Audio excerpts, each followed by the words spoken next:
নিয়ে আইছে একটা প্রাইভেট কার নিয়ে ধরে নিয়ে আইছে। আর পরে আমি আইতে বাংলা বাজার আইসি আইডিয়ারে গাড়ি তুলে নিয়েছি। আর আমি পারি নাই ধরতে বলে গাড়ি প্রাইভেট কার তো ধরন যা।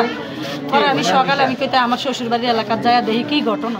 পরে আয়া দেখি ভাই এটা ব্যাগানের ভিতরে দম নাই। পরে মানুষে হাসপাতাল 11টার দিকে একটা ফোন কল আসছে যে কাঞ্চনপুরে একজন চোরকে ব্যাটারি চোর সন্দেহে গণদোলাই করা হয়েছে। পরে আমি গণদোলার কথা শুনে তৎক্ষণাৎ বললাম যে ওদেরকে ভিকটিমকে হাসপাতালে নিয়ে আসে, আগে চিকিৎসা করান, আমি হাসপাতালে পুলিশ পাঠাচ্ছি। এর মধ্যে হাসপাতালে পুলিশ এসে সংবাদ পেল যে লোকটা এখানে আনার আগেই মারা গেছে। এখন বিস্তারিত তদন্ত চলতেছে, কি বিষয় আসলেই কি চোর কিনা আর কারা কারা চোর সন্দেহকে পিটাইছে আমরা খোঁজখবর নিচ্ছি।